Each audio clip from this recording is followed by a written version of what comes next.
बस्तर में दशकों से माओवाद का जो प्रभाव है उसको लेकर के आज राजधानी रायपुर प्रेस क्लब में एक महत्वपूर्ण प्रेस कॉन्फ्रेंस रखी गई। इसमें हमारे साथ इसके पांडे सर उपस्थित हैं। सर, आज का जो विषय रहा उसके बारे में बताइए। नहीं, आज का विषय हम सबसे परिचित नहीं है। बस्तर में जो नक्सलवाद की समस्या विगत 4 दशकों से जारी है और लगातार हमारे जवानों की निरीह वहाँ जनवासियों की हत्या हो रही है, तो कहीं ना कहीं इस पर लगाम तो लगना चाहिए। आप सब सहमत हैं और लगाम लगाने के लिए सरकार द्वारा समय से प्रयास भी किए जा रहे हैं। अभी अभी वर्तमान सरकार जो प्रयास कर रही है वो हमको लगा कि ये सही कदम है और उसको जारी। बस्तर में दशकों से माओवाद का जो प्रभाव है उसको लेकर के आज राजधानी रायपुर प्रेस क्लब में एक महत्वपूर्ण प्रेस कॉन्फ्रेंस रखी गई। इसमें हमारे साथ इसके पांडे सर उपस्थित हैं। सर, आज का जो विषय रहा उसके बारे में बताइए। नहीं, आज का विषय हम सबसे परिचित नहीं है। बस्तर में जो नक्सलवाद की समस्या विगत 4 दशकों से जारी है और लगातार हमारे जवानों की निरीह वहाँ जनवासियों की हत्या हो रही है, तो कहीं ना कहीं इस पर लगाम तो लगना चाहिए। आप सब सहमत हैं और लगाम लगाने के लिए सरकार द्वारा समय से प्रयास भी किए जा रहे हैं। अभी अभी वर्तमान सरकार जो प्रयास कर रही है वो हमको लगा कि ये सही कदम है और उसको जारी रखना चाहिए। लेकिन साथ साथ ये भी है कि जो ये चाहते हैं कि वो पहले उनसे वार्ता की जाए, उससे हम सहमत नहीं हैं, क्योंकि पहले वो हिंसा का रास्ता छोड़े, पहले अपना सरेंडर करें, फिर उनसे वार्ता होगी और जितने भी उनको पुनर्वास करने के लिए है, उनको रोजगार देने के लिए है, उसकी व्यवस्था सरकार करने के लिए प्रतिबद्ध है। ऐसी बातचीत हुई उनसे।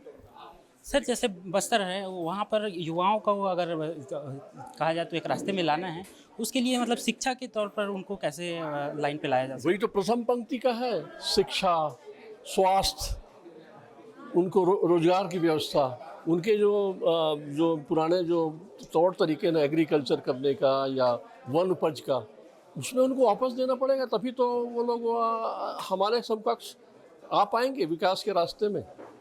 सर, इस पर आपका जो फॉरम है, जो छत्तीसगढ़ फॉरम है, वो किस तरह के अध्ययन किया है उसके बारे में?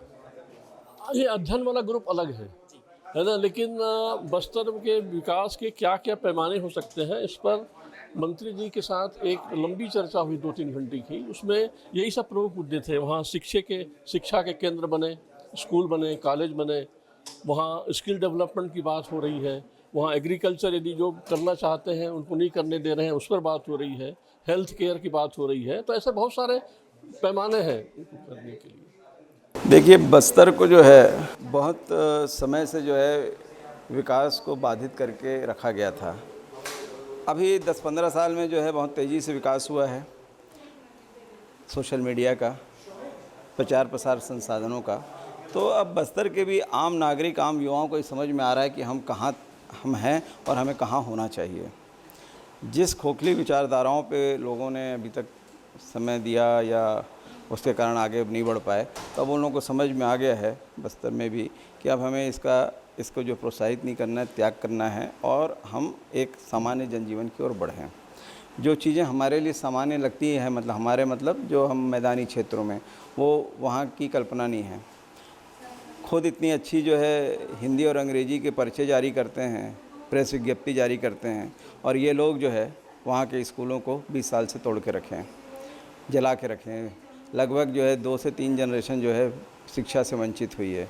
और इसमें सामंजस्य मैं ये भी मानता हूँ कि जो विदेशी आक्रांता भारत में आया है वो सबसे पहले तक्षशिला या फिर विक्रमशिला, ऐसी ही विश्वविद्यालयों को पहले उन्होंने जलाया, तो जिससे जो है शिक्षा का प्रसार मत हो। खुद तो पढ़ लिख लिए हैं, खुद लैपटॉप चला रहे हैं, लेकिन बस्तर के मूल निवासियों को जो है इससे वंचित रखें। तो अभी जो है काफ़ी प्रचार प्रसार हो गया है।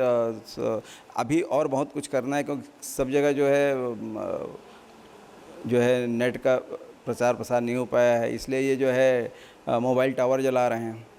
तो खुद जो है जिस सुविधाओं का लाभ ले चुके हैं और ले रहे हैं, उससे इनको वंचित कर रहे हैं। लेकिन अब जो है बस्तर में भी जो है जागृति आ गई है। अभी हाल में जो 80 लोग बीजापुर में जो है ये सोशल मीडिया इन्फ्लुएंसर के ट्रेनिंग लिए, ये ऐसी आईडी लेके वो भी अपने अपने क्षेत्र में काम कर रहे हैं और प्रमुख जगह से जो है वो भी यूट्यूब में विकास की जो योजनाएं बन रही हैं उसको डाल रहे हैं, जो विकास हो रहा है, जो लोग चाह रहे हैं। और रहा सवाल है कि कुछ गड़बड़ियाँ हैं तो उसको और लोग जो उजागर करेंगे। बस्तर के युवाओं से क्या आह्वान करेंगे? बस्तर के युवाओं से यह आह्वान रहेगा कि आप जो है नव भारत के जो निर्माण हो रहा है, अभी जो है भारत का जो में हर क्षेत्र में हर सेक्टर में जो है जिस तरीके से अवसर मिल रहे हैं, आगे आने का अवसर मिल रहा है, स्वरोजगार के अवसर मिल रहे हैं, उसमें जो है अपनी उड़ान भी बहुत ऊंची रखें और जो है इससे ही आपका और बस्तर का क्षेत्र का विकास होगा। कानून के रूप से सरकार की तरफ से नोटिफिकेशन जारी किया हुआ है। जो नक्सलवाद में जो टेररिस्ट ऑर्गेनाइजेशन के रूप में काम कर रहे हैं, वो टेररिस्ट की जो श्रेणी में उनको डाला गया है, वो यूएपीए की एक्ट है, उसके तहत तो 5th शेड्यूल में सीपीआई मावोइस्ट और उनकी फ्रंटल ऑर्गेनाइजेशन को बैन किया हुआ है। बैंड मतलब वो उनकी एक्टिविटीज़ गतिविधि को देख के एक प्रोसेस के तहत बैन इनका प्रक्रिया होता है। तो बैंड किया मतलब उनकी जो कारनामा है, क्रिमिनल एक्शन है, वो राज्य के विरुद्ध में है, लोगों के विरुद्ध में है, डेवलपमेंट के विरुद्ध में है। ये जो कार्य कर रहे हैं उसके के लिए कानूनी रूप से जो डेवलपमेंट के लिए दृष्टि में गवर्नमेंट एजेंसी से जो काम कर रहे हैं उनको सहयोग वहाँ का जनता को भी करना चाहिए। ये जो नरेशन क्रिएशन जो चल रहे हैं कुछ लोगों द्वारा कि वो सिविलियन है, उनका राइट्स है, ज़रूर उनको राइट्स है, डेमोक्रेटिक सेटअप है, सबसे बड़ा डेमोक्रेटिक कंट्री है, वो भी कोर्ट जा सकता है। यदि कोई गलत होता है तो उनके विरुद्ध में वो कोर्ट में जा सकता है, उनके विरुद्ध में मीडिया में आ सकता है, सुप्रीम कोर्ट तक जा सकता है, डायरेक्ट सुप्रीम कोर्ट में आर्टिकल 32 में जाने का भी प्रोविजन है, प्रावधान है। तो उनको जो डेमोक्रेटिक सेटअप है, जो कानून के तहत जो बातें कहेंगे उसी का श्रेणी में आना चाहिए, उसी लेवल पे आना चाहिए। और हथियार उठाना और भोले भाले लोगों के विरुद्ध में काम करना और डेवलपमेंट आने न देना, ये निश्चित रूप से एंटी नेशनल एक्टिविटीज़ है। इस एंटी नेशनल एक्टिविटीज़ को ख़त्म करने के लिए सरकार जो कदम कर रहे हैं वो सराहनीय है। ऐसा होना चाहिए। ये उन्मूलन कंप्लीट कदम जब तक नहीं होंगे नक्सल्स, तब तक ये जारी रखना चाहिए, ये हमारा मानना है।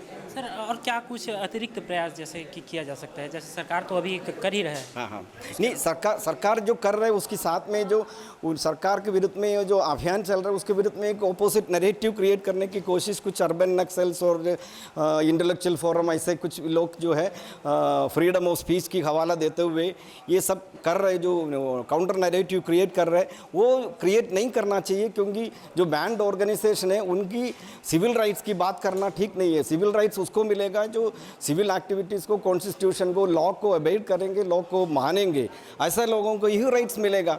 और आप क्राइम भी करेंगे, किसी को मर्डर करेंगे और जो जवान अपने सुरक्षा के लिए वहाँ तैनात है उनको मार देंगे, उसके बाद उनकी सिविल राइट्स की बात करेगा तो वन साइडेड है।